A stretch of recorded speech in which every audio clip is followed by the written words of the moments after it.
diperlakukan buruk oleh kerabat, tetap balas dengan kebaikan.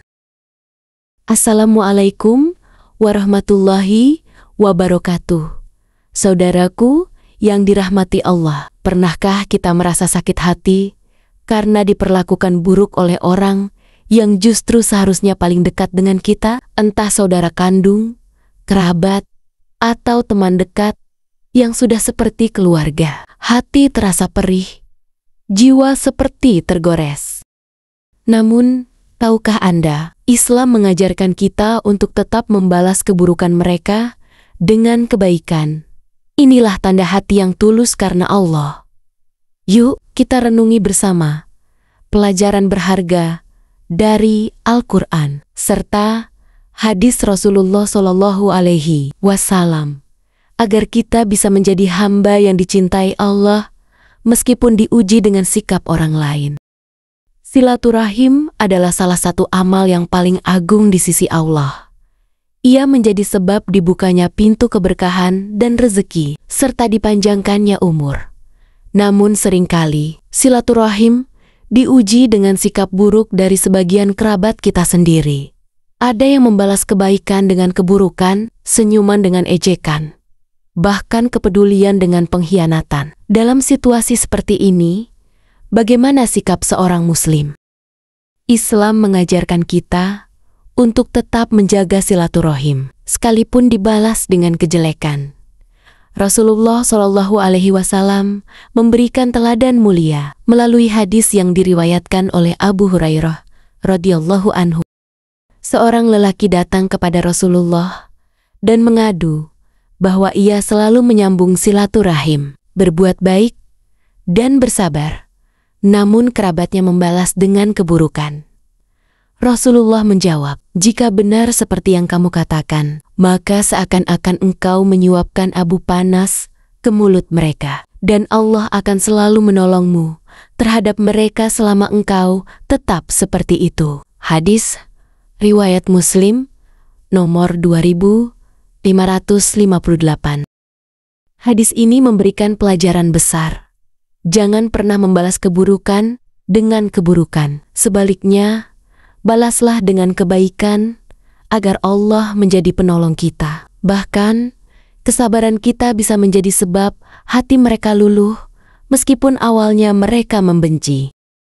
Allah Ta'ala pun menegaskan dalam surah Fussilat ayat 34, "Dan tidaklah sama kebaikan dan kejahatan. Tolaklah kejahatan itu dengan cara yang lebih baik." Maka tiba-tiba orang yang antaramu dan antara dia ada permusuhan, seolah-olah telah menjadi teman yang sangat setia.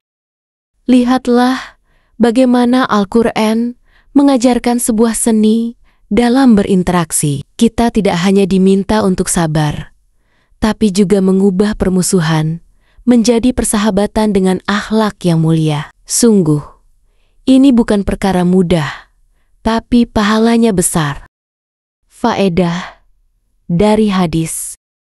Yang pertama, dasar dalam muamalah adalah kebaikan dan silaturahim. Seorang Muslim tidak boleh mudah marah atau memutus hubungan keluarga hanya karena tersinggung. Kita harus sabar menahan gangguan demi menyambung tali silaturahim.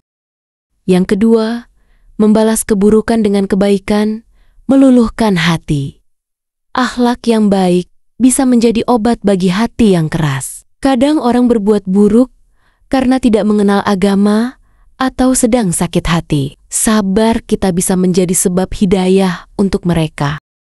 Yang ketiga, pertolongan Allah selalu bersama orang yang sabar. Ketika kita ikhlas dan sabar, meskipun orang menyakiti kita, Allah akan menolong dan mengangkat derajat kita.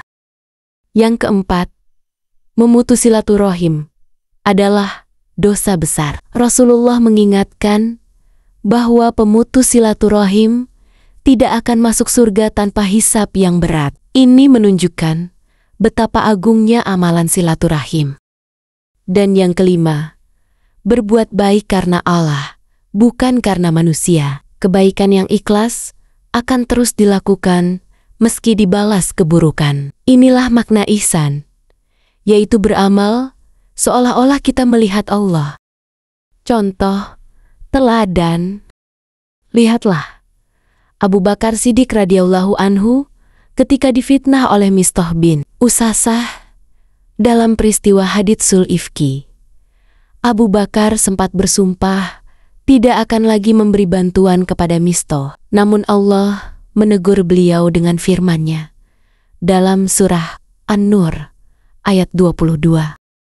Dan janganlah orang-orang yang mempunyai kelebihan dan kelapangan di antara kamu bersumpah bahwa mereka tidak akan memberi bantuan kepada kaum kerabat, orang-orang miskin, dan orang-orang yang berhijrah di jalan Allah. Hendaklah mereka memaafkan dan berlapang dada. Apakah kamu tidak ingin Allah mengampunimu? Allah Maha Pengampun lagi Maha Penyayang.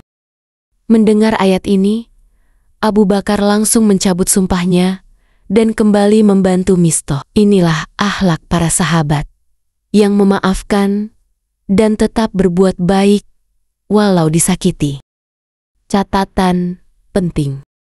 Saudaraku, dunia hanyalah tempat ujian. Jangan sampai kita menodai amal saleh kita karena hati yang sakit terhadap perlakuan orang lain. Kita tidak bisa mengatur hati orang lain, tapi kita bisa mengatur sikap kita. Jika kita membalas keburukan dengan keburukan, sama saja kita menurunkan derajat diri kita. Namun, jika kita membalas keburukan dengan kebaikan, kita sedang meneladani akhlak Rasulullah.